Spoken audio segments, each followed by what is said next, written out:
coco céleri et semoule amande. Ce jour-là, atelier de nourrithérapie.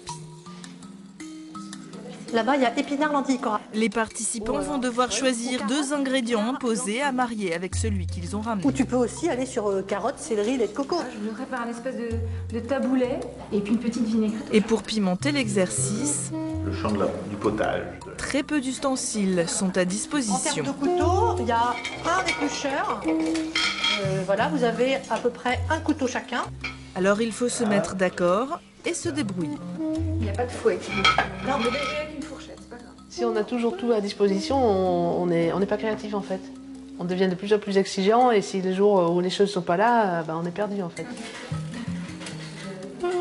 Mon rôle à moi, c'est déjà de leur ouvrir des possibles, de pointer là où ils s'enferment. Genre, tout à l'heure, on a eu droit à « il faut que j'ai ».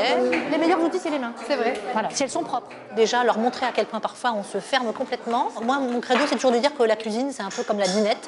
On n'a pas besoin, on n'a pas un mode d'emploi quand on est petit, ou même faire des pâtés sur la plage, quoi. On a des trucs et puis on fait avec et on voit ce que ça donne. Du fenouil sucré avec du beurre que je fais confire. Pas mal. Au fourneau, le sourire revient, Pas mal. La cuisine de l'autre personne. mais il est de courte durée. Vous allez tourner. Donc Rosine va prendre le plat de Pierre, Pierre va prendre le plat d'Isabelle. C'est quoi ça? C'est un céleri rave. Un peu déstabilisé, je dois dire. Un peu déstabilisé. J'ai pas forcément envie de faire la même chose. On va tenter. On se sent perdu, mais très vite les choses reviennent en confiance. Par contre, on sait qu'on a complètement saccagé la recette de l'autre, ça c'est sûr. De manière ludique, Ne bouge pas, ça va bien se passer. les participants expérimentent ainsi des leçons utiles pour leur vie quotidienne et professionnelle.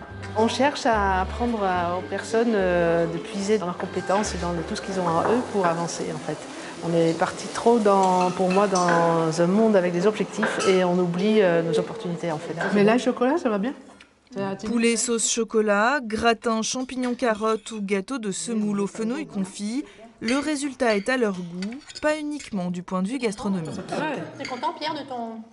Ça correspond à ce que tu dis. Je suis surpris par le chocolat.